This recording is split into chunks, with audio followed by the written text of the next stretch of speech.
The idea that there's nobody blowing the shofar is quite odd.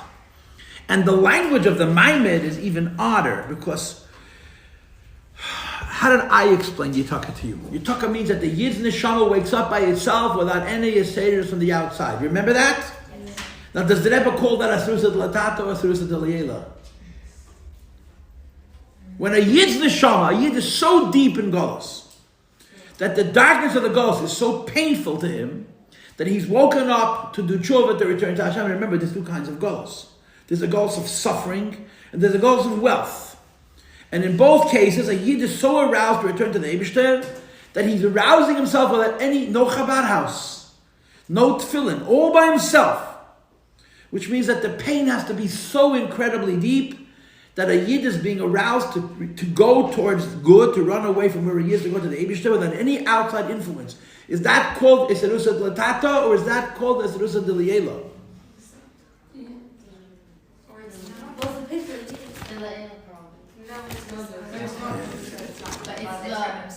Okay, go to page Hey.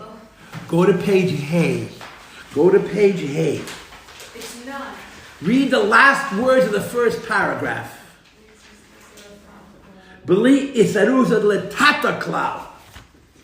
So let me ask you the question again. Now, girls, I'm fighting with you. I'm being a pain in the neck, okay? Because I want you to appreciate what's going on.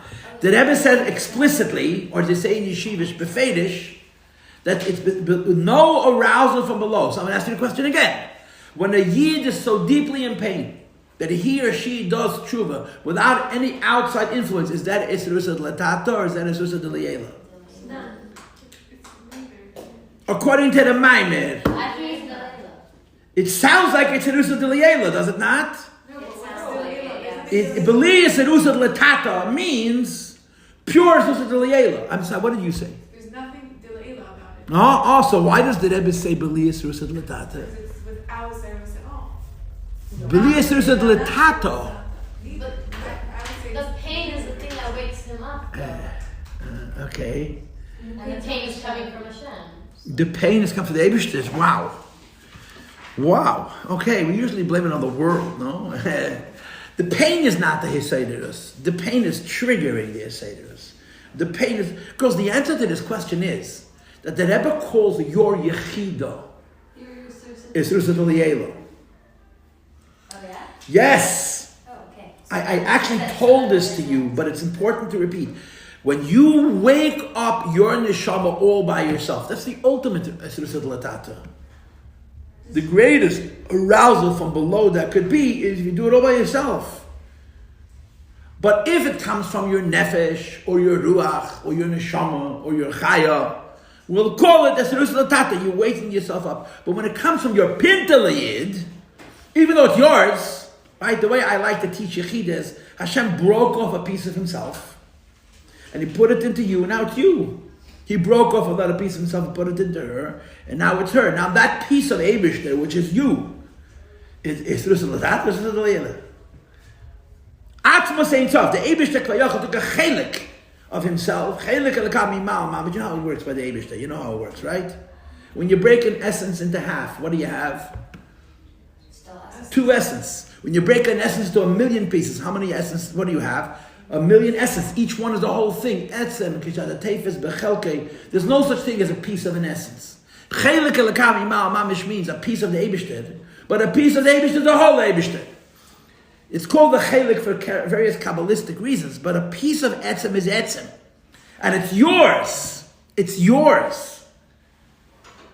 So he calls it Belias Arusad Letato because in you it's Eloh. But for lack of words, the Eibush is not involved. Hashem is not involved at all, except as this young lady pointed out correctly, by providing the pain. He provides the trigger.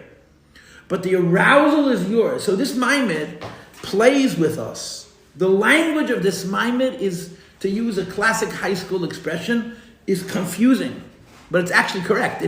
It's not confusing because I'm not paying attention and I'm on my phone. It's confusing because even when I'm paying attention, it's confusing. We are calling the revelation of our Yechida by itself, Beli Isarusad Latata Klau. It's as if there's no arousal from below. But the whole thing is below. It's all you.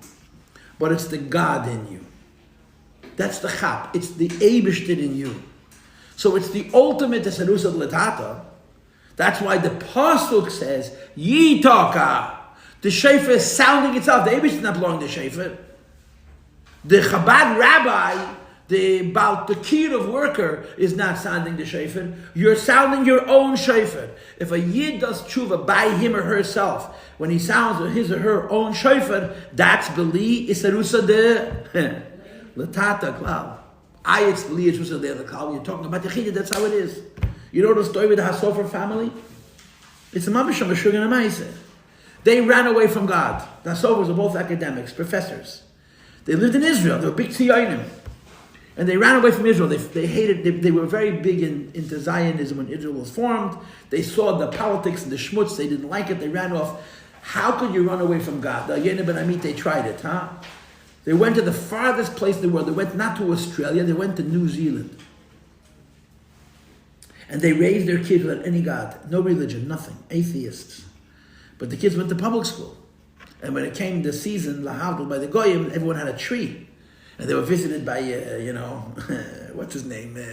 Fetid Claus. And they wanted to know why there was no tree, and most importantly, why there were no gifts under the tree. So basically how the story goes, the father says to the son, Moshe, there's only one God, and we don't believe in it. There's no three gods, there's one God. So the kid made his father crazy that he wanted. Anyway, so the father decided to find out. There was any Yiddishkeit in Australia. There were a group of Jews living there who would get together in a house and they would do Jewish stuff. He was the only one who knew Hebrew. So they made him the rabbi. He said, I'm an atheist. I don't believe in God. He says, that's fine as long as you can read Hebrew. You don't have to believe it. You just got to lead the services. Cross your fingers and say the words. The end of the story was that this father and this son sat down on the Shabbos afternoon and they davened to the Eibishter. That if the Eibishter exists, and if Moshe Rabbeinu is real, he should send them Moshe Rabbeinu to answer the questions that they had. You're listening to the story? Yeah. The next day, Chaim Gutnick showed up. Boom, he's there, plop. He got a telegram from the rebbe to immediately go to New Zealand. That was what the instructions were. He got in a plane, flew to New Zealand, went out of the airport, and he bumped into the Hasofers. And he was a big man. He gave him a big bear hug, and he brought him to his house. He started hugging him and kissing him. It took 25 years for the story to come together. Many, many years later, Rabbi Gutnick's daughter was talking to one of Rabbi Mr. Hasofer's daughters, and said, it was the weirdest thing. My father, out of the blue, got a telegram from the Rebbe to go to New Zealand. Then he went to New Zealand, and he met a Yid who gave him a big bear hug. And the other girl says, that was my father.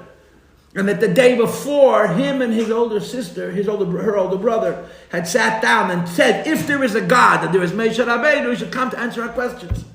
Now, I'm asking you, is that a Srusa de Latato or Srusa de Leila? The story is nuts. The part of the story with the Rebbe is moidendik, yeah? But that's not the part of the story that's nuts. The part of the story, a Jew runs away from God, like Yene ben Amitai, mi Hashemu Bereach. He runs away from God. He runs as far as he can possibly go. And his kid is triggered by the tree, Yotzmach tree, you understand? And then they join a Jewish community. And he becomes the rabbi because he speaks Hebrew. He doesn't believe in God. And then he prays, if there is a God, and there is a Moshe Rabbeinu, like it says in the Chumash, Moshe Rabbeinu should come and answer the questions. The next day, Rabbi Gutnick showed up. The next day. Huh? So I'm asking you a question. Is this Latata or is this Liela? Answer the question. Don't be afraid. That's pure Latata. Who triggered Mr. Hasofer and Mr. Hasofer Jr. to daven? What triggered them to daven? So it's a funny thing. But you just said that the Yechid. Good. That's the point. So how is this? So it becomes a question of language. The idea we get. Below, but the above that is below. Oh, tazeh. It's the above within the below. When your yechida is triggered by itself, it's the ultimate isrusa de latata. But the Maimer calls it beli isrusa de latata. It's important to appreciate the irony of the language because the concepts of this Maimer are not hard. They're just unusual.